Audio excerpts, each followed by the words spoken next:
Hello दोस्तों। और कल हम लोग मशीन में इंड्यूस जेएमएफ के कुछ न्यूमेरिकल लगवाए थे। तो न्यूमेरिकल लगवाने का मतलब ये मेरा आता है कि जो हमने फार्मूले हैं उस पर बेस पर कैसे न्यूमेरिकल आते हैं, और कैलकुलेशन भी किया था। तो देखो, न्यूमेरिकल आपको ऐसे लगाना है कि इन्वॉल्व होकर उसमें लगाना है, और उसके बाद आपको अच्छे से पढ़ना है। अगर मेरा पढ़ाने का वीडियो आपको अच्छा लग रहा है तो आप लाइक और सब्सक्राइब जरूर कीजिएगा, क्योंकि आपका लाइक और सब्सक्राइब भी मेरे मोटिवेशनल होता है। और हाँ, आप लोग मन लगाकर पढ़ें और अपने दोस्तों को भी शेयर कीजिए वीडियो, तो जिससे आप लोगों को फायदा मिल सके और आप लोग मेरे साथ जुड़े रहिए। तो अब आगे हम आज चलते हैं losses of DC machine. Losses of DC machine. तो मशीन में डीसी मशीन में लॉसेस कितने होते हैं वही हमको देखना है। एक होता है कांस्टेंट लॉस। कौन सा लॉस होता है? Constant loss, constant. और दूसरा वेरिएबल। ठीक, दो होते इसमें। और वेरिएबल कांस्टेंट में आता है shunt copper loss. Shunt copper loss. और आयरन लॉस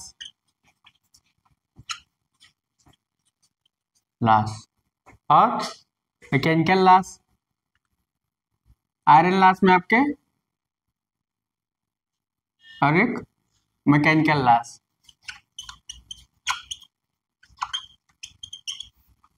ठीक, आयरन लॉस में आपके आते हैं दो।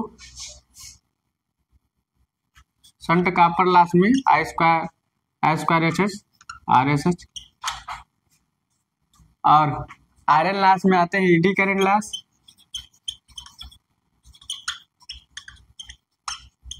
और हिस्टेरिसिस लॉस।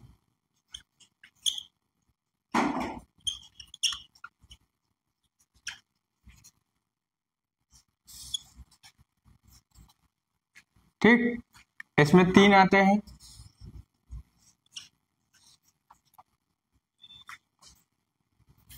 अब मैकेनिकल लॉस में आता है फ्रिक्शन लॉस,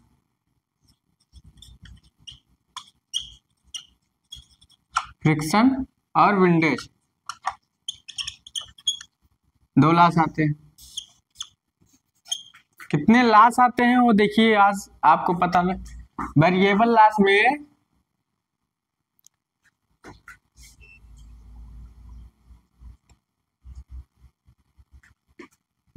लॉस में आपका आता है, देखिए आपको आज पता लग जाएगा। एक होता है कापर लॉस, एक होता है ब्रूस ड्रॉप लॉस, और एक होता है स्ट्रे लोड लॉस, और एक होता है स्ट्रे लोड लॉस। तो कापर लॉस आपके दो प्रकार से होते हैं। कापर लॉस वैसे तीन होता है, देखेंगे। आर्मेचर कापर लॉस, दूसरा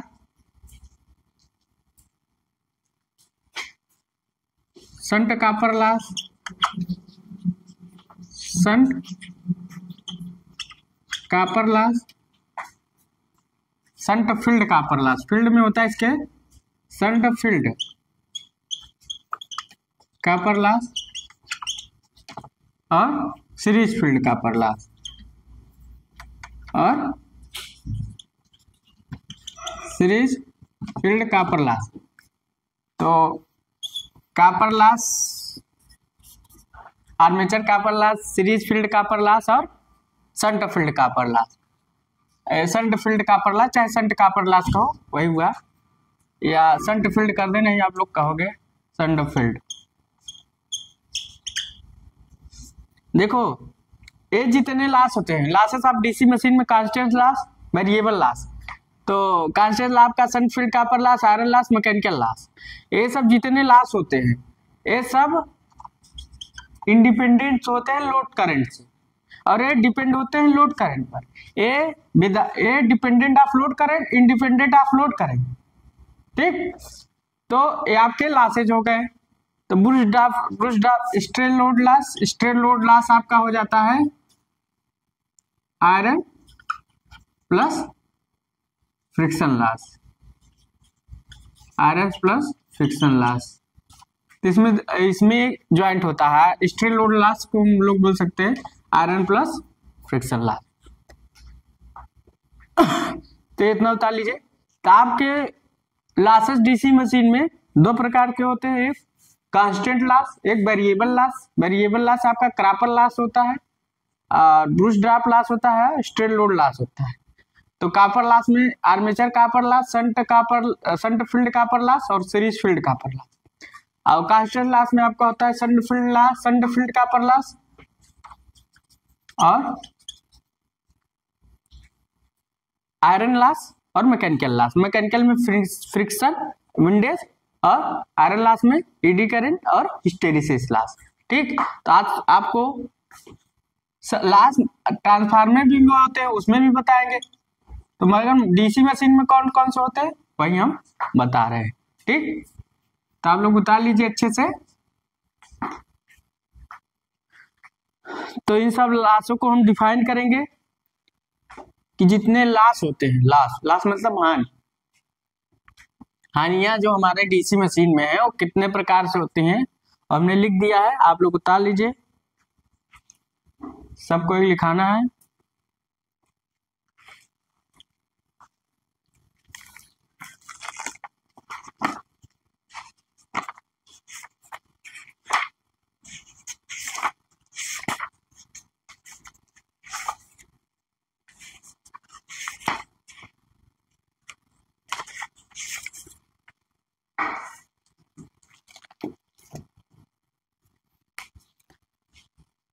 अब आप लोग उतार लिए होंगे तो आप लोग पुश कर लिया करिए वीडियो।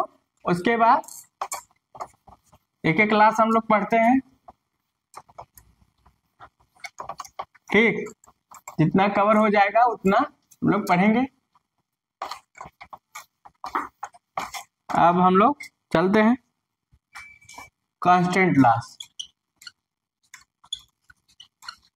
कांस्टेंट लॉस क्या होती है? तो कांस्टेंट लॉस वो होती है जो कांस्टेंट होती है, जो लोड पर वेरी नहीं करती। तो कांस्टेंट लॉस क्या होती है? जो लोड पर वेरी नहीं करती। कांस्टेंट लॉस हमारे आयरन कोरों में होता है, जहां कोर आयरन का कोर मटेरियल होता है वहां होता है, ठीक। तो वहां कांस्टेंट लॉस होती है। लिख सकते हैं इंडिपेंडेंट ऑफ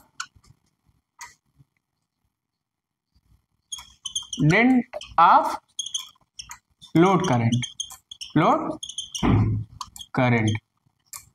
मतलब हमारी constant loss independent of load current. और आयरन पार्टों में जो मैग्नेटिक पार्ट होते हैं उसमें होते हैं, ठीक।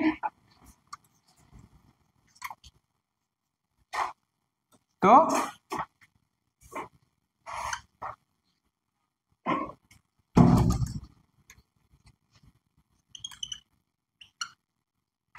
Constant loss become in magnetic parts या आयरन पार्ट्स, और आयरन पार्ट्स में होता है आयरन पार्ट्स। तो हमारे कांस्टेंट लॉस क्या होते हैं? इंडिपेंडेंट ऑफ लोड करंट और constant loss become magnetic part या आयरन पार्ट में होता है। कांस्टेंट लॉस तो होते हैं। तो कांस्टेंट लॉस में हमने क्या पढ़ा है, तो अब हम लोग चलते हैं किसमें, आयरन लॉस। इसका नाम है आयरन लॉस, भाई आयरन लॉस है तो आयरन में होगा ना, आयरन पार्टों में होगा आयरन लॉस। तो iron loss independent of load current वही लिखना है, और कांस्टेंट लॉस होता है, constant loss becomes in magnetic part या आयरन पार्ट। तो आयरन लॉस कांस्टेंट लॉस जब एक ही है, चाहे आप वही बोलो, परिभाषा बोलने का वही तरीका होता है। ठीक, अब हम लोग चलते हैं हिस्टेरिसिस लॉस।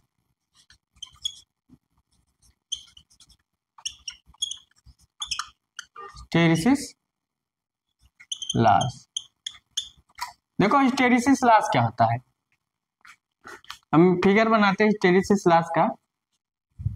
तो हिस्टेरिसिस लॉस क्या होता है, देखिएगा,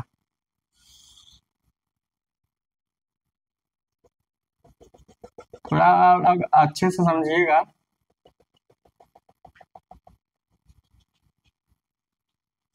ठीक, तो अच्छे से समझेंगे तो अच्छा हो जाएगा। ठीक,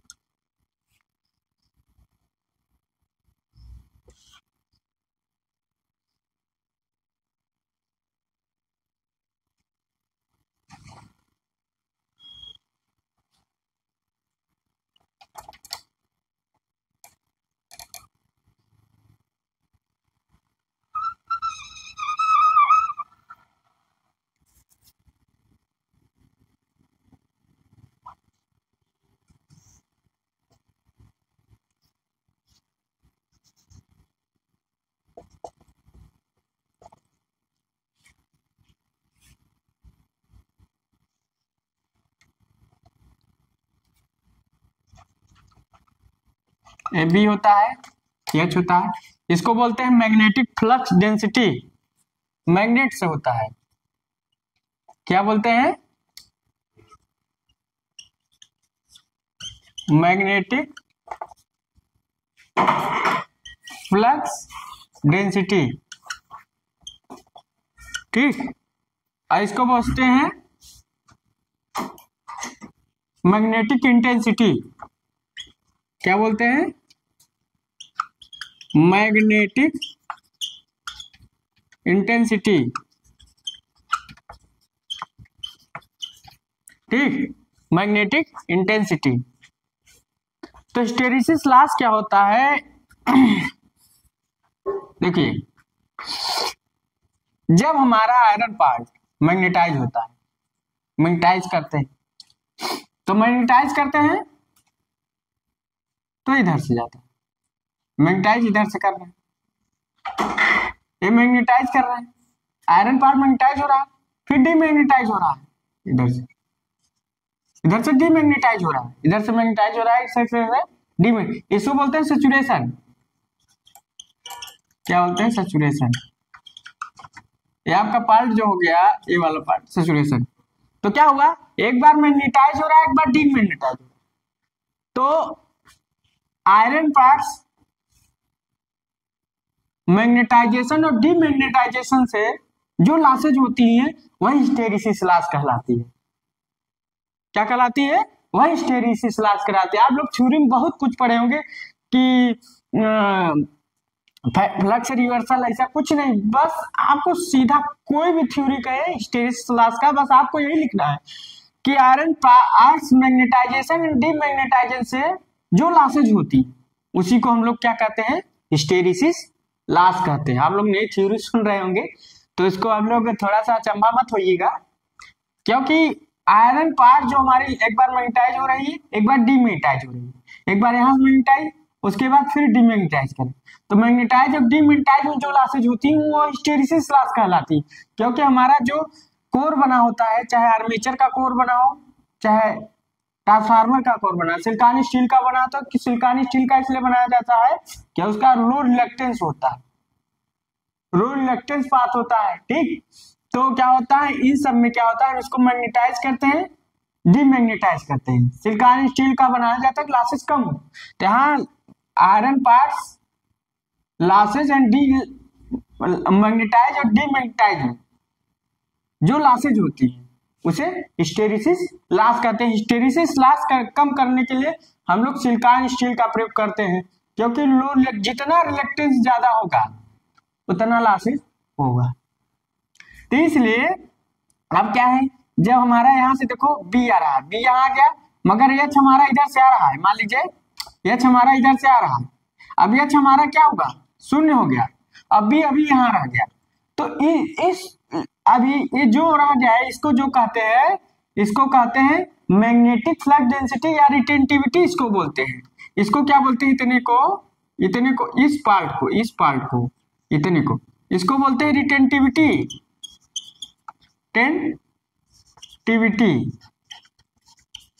या रिजुअल मैग्नेटिक फ्लक्स डेंसिटी या रिजुअल मैग्नेटिज्म बोल सकते हैं। आर करके यहां लिख दे, आर करके रिजुअल मैग्नेटिज्म, रिजुअल मैग्नेटिज्म अवशिष्ट चुंबक बोलते हैं। तो यहाँ रिजुअल मैग्नेटिज्म या रिटेंटिविटी या मैग्नेटिक फ्लक्स डेंसिटी, और एक चीज और, एच बी का जो है एच से क्या लैगिंग है, इसी को हिस्टेरिसिस फिनोमेनन बोलते हैं। समझ रहे होगे, देखो कितनी प्रॉपर्टी आपको निकल रही है। हिस्टेरिसिस लॉस में यहाँ क्या है, जो बी है वो एच से लैगिंग, क्योंकि अब एच शून्य हो गया, बी अभी बचा है, तो बी क्या है, एच से लैगिंग है, तो इसी को हिस्टेरिसिस फिनोमेनन बोलते हैं। आप लोग समझ लीजिएगा, इतनी को रिटेंटिविटी, इतनी को रिजुअल मैग्नेटिज्म बोलते हैं। ठीक, उसके बाद फिर हम जब इसको इधर करते हैं तो हमारा बी इधर शून्य होता है, इधर एच आगे हो जाता है, इसे एच आगे रहेगा, बी लगेगा, मगर इतना से इतने पार्ट जो होता है इसे बोलते हैं कोअर्सिव फोर्स, विचुंबकन बल, कोअर्सिव फोर्स। क्या बोलते हैं, कोअर्सिव फोर्स, विचुंबकन बल। इधर चुंबकन बल लगेगा, इधर विचुंबकन बल लगेगा। ठीक, तो क्या होता है, कोअर्सिव फोर्स, कोअर्सिव। तो क्या होता है, आयरन पार्ट्स को एक बार मैग्नेटाइज और एक बार डीमैग्नेटाइज करने में डीसी मशीन में जो लॉसेज हो गई वो हिस्टेरिसिस लॉस कहलाएगी। क्या कहलाएगी, हिस्टेरिसिस लॉस कहलाएगी। एक बार मैग्नेटाइज की, एक बार डीमैग्नेटाइज कर रहे हैं, एक बार मैग्नेटाइज, एक बार डी, एक मैग्नेटाइज, एक बार डीमैग्नेटाइज, तो क्या कर रहे हैं, उसे क्या हो रहा है, लॉसेज हो रहा है। तो आयरन पार्ट्स को मैग्नेटाइज और डीमैग्नेटाइज, एक बार मैग्नेटाइज हो रहा है, एक बार डीमैग्नेटाइज, इधर से मैग्नेटाइज, इधर से डीमैग्नेटाइज, इधर से कोअर्सिव फोर्स लगेगी। ठीक, तो इतना जो हुआ इसे हिस्टेरिसिस फिनोमेनन, क्योंकि बी एच से लैग है, यहाँ बी अभी शून्य होगा, वैसे करें शून्य होगा, इसे की रिटेंटिविटी, इसे की रिजुअल मैग्नेट, इसी के कारण हमारा जो सीरीज जनरेटर होता है, हमारा जो सेल्फ एक्साइटेड जनरेटर होता है, इसी कारण अगर ये कुछ पार्ट, कुछ मैग्नेट के पार्ट इतना बचा रह जाता, क्योंकि पूर्ण रूप से डीमैग्नेटाइज नहीं होता हमारा चुंबक, क्योंकि पूर्ण रूप से डीमैग्नेटाइज नहीं होता, जिसके कारण हमारा जो सेल्फ एक्साइटेड जनरेटर होता है, सेल्फ एक्साइटेड क्यों, क्योंकि उसमें स्वयं का चुंबक होता है, स्वयं का मैग्नेटिज्म होता है, जिसके कारण वो अपने फील्ड वाइंडिंग को एक्साइटेड किए रहता है। क्या किया रहता है, एक्साइटेड किए रहता है। इसलिए बाहर उसे किसी एक्सटर्नल लोड को अपने फील्ड वाइंडिंग को एक्साइटेड करने की जरूरत नहीं रहती, इसलिए इसे सेल्फ एक्साइटेड जनरेटर भी बोलते हैं। ठीक, तो इसको बना लीजिएगा। अब लोग हिस्टेरिसिस लॉस लिखवाते हैं। ठीक, बता लीजिएगा, तो समझ गए होंगे। आज ये इस बीएच कर्व में बहुत बड़ी ताकत है, हमने बीएच कर्व की ताकत आपको समझाया, बीएच कर्व क्या आपको कर सकता है। इसलिए हमारा जो ट्रांसफार्मर का कोर होता है, देखो जितना मोटा हमारा बीएच कर्व होगा उतना हमारा रिजुअल मैग्नेटिज्म होगा, हमारा उतना रिटेंटिविटी होगा, उतना मैग्नेटिक, और जितना पतला होगा और जितना ज्यादा होगा उतना लॉसेज होगा, और जितना कम होगा उतना लॉसेज कम होगा। तो सिलिकॉन स्टील की पत्ती को बनाया जाता है सिलिकॉन स्टील, तो बीएच कर्व हमारा पतला होता है, नैरो होता है, लंबा होता है। नैरो लंबा जब रहेगा, पतला रहेगा, तो बीएच कर्व हमारा इतना जो रिटेंटिविटी इतना मोटा हो रहा है वो कितना हो जाएगा, तो उससे क्या होगा, हमारा लॉसेस कम होगा, अब पतला रहेगा। तो पूछता है कहीं कहीं हमारा जो बीएच कर्व होता है सिलिकॉन स्टील का, इस सिलिकॉन स्टील का जो बीएच कर्व होता है थिन होता है और लार्ज होता है, ठीक, तो लार्ज होता है। इसको आप लोग उतार लिए होंगे। तो समझ गए कोर्सिव फोर्स कहाँ लगता है, इधर कोर्सिव, कभी कभी पूछ लेता है इस पार्ट को क्या बोलते हैं, कोर्सिव फोर्स, इसको क्या बोलते हैं, रिटेंटिविटी, इसको क्या बोलते हैं, सैचुरेशन, इस यहाँ क्या बोलते हैं, बी, और इसको बोलते हैं एच। तो आपको भूलना नहीं है कुछ, सारे आपको हिस्टेरिसिस फेनोमेनन भी पूछ लेता है। हिस्टेरिसिस फेनोमेनन भी क्या करता है, या लिख सकते हो, जब आयरन कोर हमारा डिमैग्नेटाइज होता है तो हमारा बी जो होता है वो एस से लैग होता है, एस से लैग होता है, लैगिंग को ही हम हिस्टेरिसिस फेनोमेनन बोलते हैं। बता लिए होंगे आप लोग वीडियो पुश कर लिया करिए, उसके बाद उतारे करिए। अब आगे चलते हैं।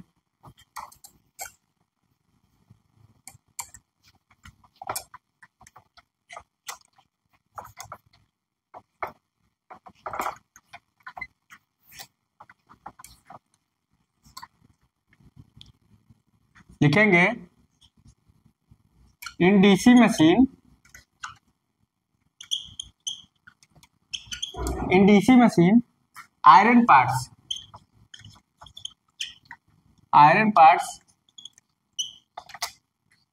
Magnetise and demagnetize, magnetize iron parts magnetize and demagnetize the losses of DC machine,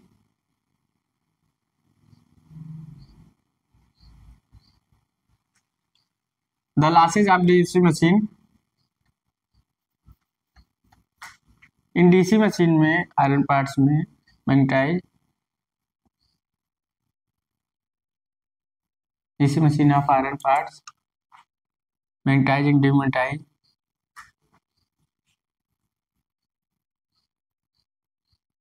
also losses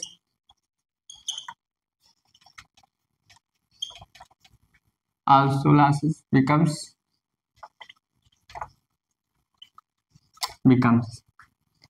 मतलब आल्सो भी लॉसेस होते हैं। जब हम इन डीसी मशीन में आयरन पार्ट्स को क्या करेंगे, मैग्नेटाइज और demagnetise, also losses becomes, it is called hysteresis loss।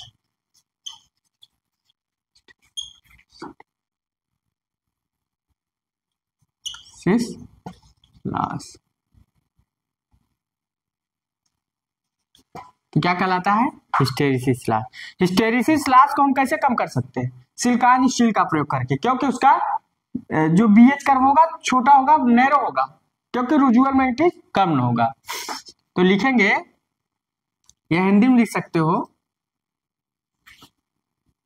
DC machine में आयरन पार्ट्स को, डीसी मशीन में आयरन पार्ट्स को मैग्नेटाइज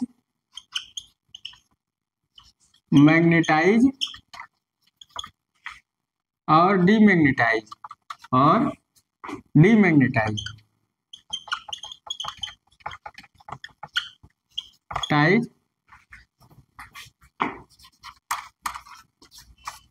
मैग्नेटाइज और डीमैग्नेटाइज करने में, मैग्नेटाइज और डीमैग्नेटाइज करने में जो लॉस होता है,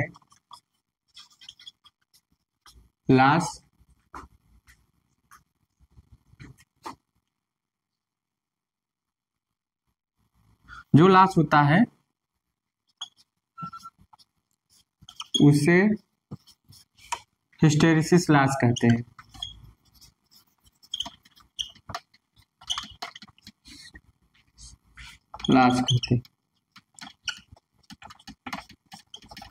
नई थ्योरी आप पढ़ रहे होंगे हिस्टेरिसिस लॉस का, समझिएगा कहाँ से आता है। तो डीसी मशीन में आयरन पार्ट्स को मैग्नेटाइज डीमैग्नेटाइज करने में जो लॉस होता है हिस्टेरिसिस लॉस कहते हैं, इसको उतार लीजिए। और हिस्टेरिसिस लॉस को कम करने के लिए हम सिलिकॉन स्टील का प्रयोग करते हैं। याद रखिएगा, कहीं कहीं लोग कंफ्यूज रहते हैं कि सिलिकॉन स्टील का प्रयोग क्यों कर रहे हैं। किस लिए कर रहे हैं कि जो उसका रेजिडुअल मैग्नेटिक ज्यादा है वो कम रहना चाहिए, क्योंकि जब रेजिडुअल मैग्नेटिक कम रहेगा तो लॉसेस कम होगी। इसलिए सिलिकॉन स्टील का जो बीएच कर्व होता है वो क्या होता है, नैरो होता है, टाल होता है। ठीक, तो लॉसेस कम होगी, सिलिकॉन स्टील का प्रयोग करेंगे। बता लीजिए।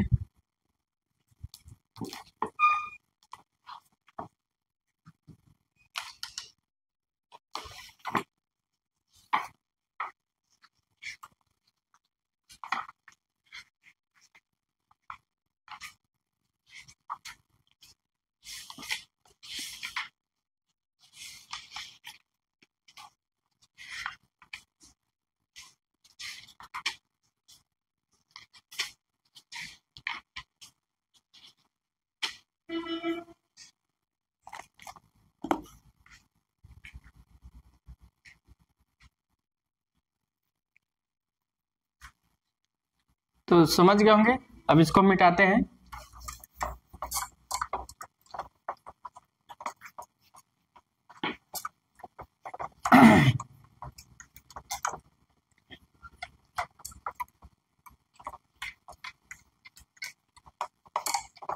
अब इसमें लिखते हैं हिस्टेरिसिस लॉस को कम करने के लिए क्या होगा, नोट पॉइंट इसे लिखते हैं, reduce the hysteresis loss, reduce the hysteresis loss, use of silicon steel,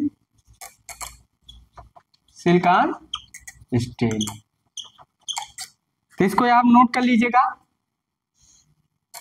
answer कहीं कहीं पूछ लेगा सिलिकॉन स्टील। तो हिस्टेरिसिस लॉस हमारे फार्मूला होता है पीएच,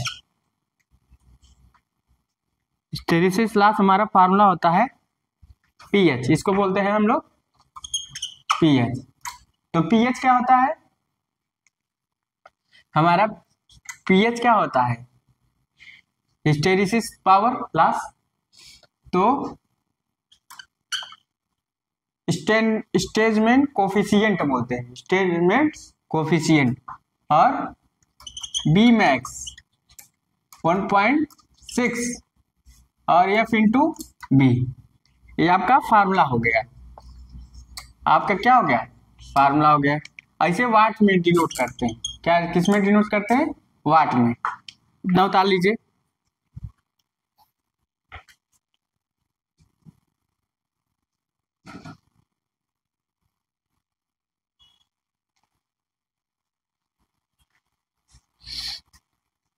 अब हम सब एक के बारे में लिखवाते हैं, इसे बोलते हैं स्टेनमेट्ज,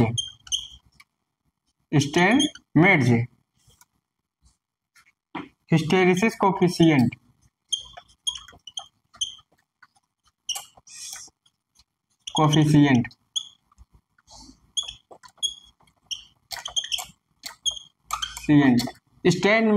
स्टेनमेट्ज हिस्टेरिसिस कोफिशिएंट, और बी मैक्स को बोलते हैं मैक्सिमम फ्लक्स डेंसिटी या आर्मेचर,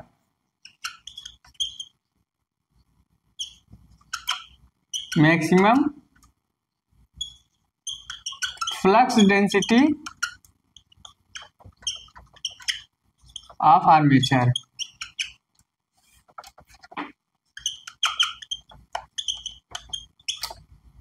और एफ को बोलते हैं रिवर्सल ऑफ मैग्नेटिक फ्लक्स,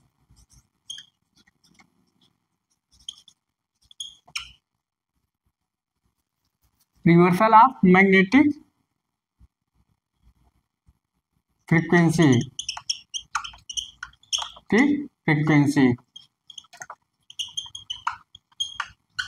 इसका फार्मूला हो जाएगा एफ इक्वल टू NP अपान 120, इसे हर्ट्ज में कहेंगे। और V क्या है, वॉल्यूम ऑफ आर्मेचर, वी क्या है, वॉल्यूम ऑफ आर्मेचर की।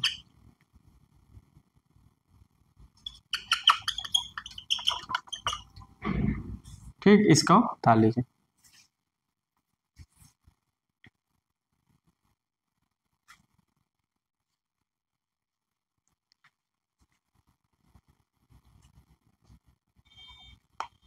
इसको एक तरफ से और लिख सकते हैं, या इसको ऐसे भी लिख सकते हैं, इसको थोड़ा मिटा दें, इसको ऐसे भी लिख सकते हैं, चाहे वैसे लिखे चाहे वैसे लिखे, कोई दिक्कत नहीं। फ्रीक्वेंसी ऑफ मैग्नेटिक रिवर्सल,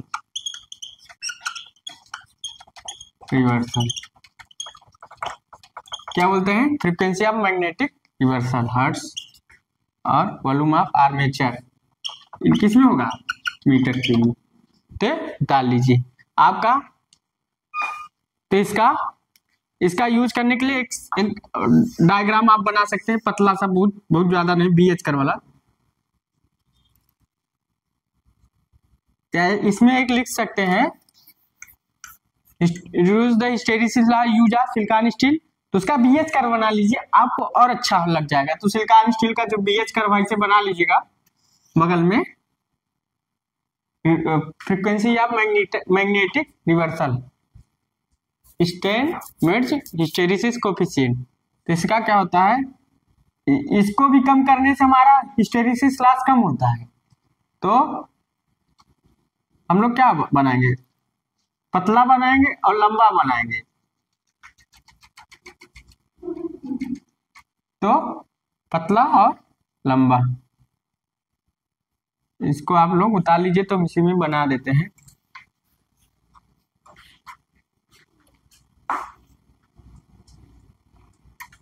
भी उतार लीजिए।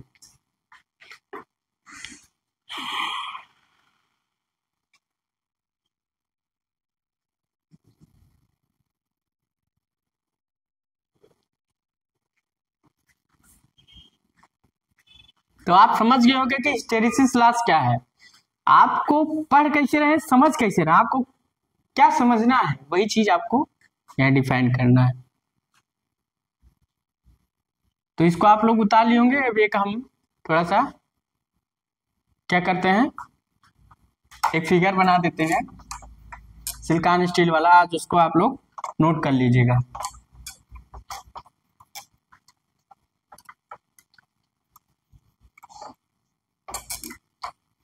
सिलिकॉन स्टील का नोट कर लीजिएगा फिगर, कि हिस्टेरिसिस लॉस याद रहेगा, आप लोग भूलोगे नहीं, भूलने की बीमारी खत्म कर देनी है।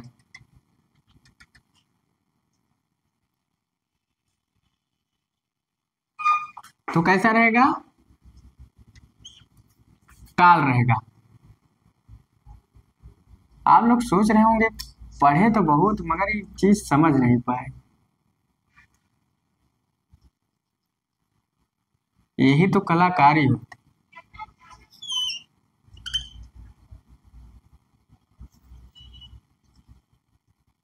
यही कलाकारी होती है।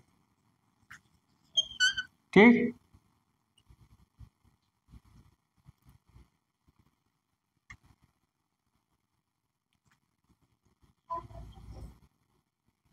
अरे बी हो गया, एच हो गया। अब देखो छोटा है ना, तो लिखेंगे ए सिलिकॉन स्टील BH का लिखेंगे, सिलिकॉन स्टील BH करो, सिलिकॉन स्टील BH करो, तो सेचुरेशन हो जाएगा। यहाँ आप लोग सेचुरेशन लिख सकते हैं, डाल लीजिए, तो आप लोग को याद रहेगा।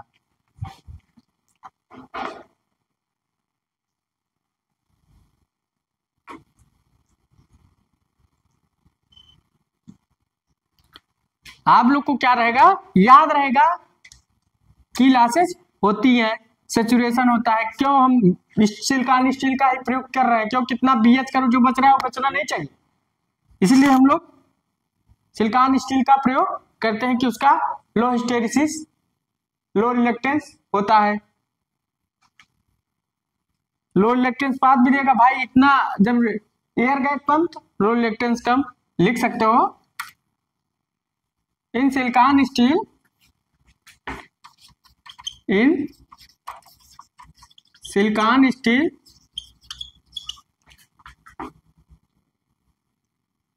लो एयर गैप,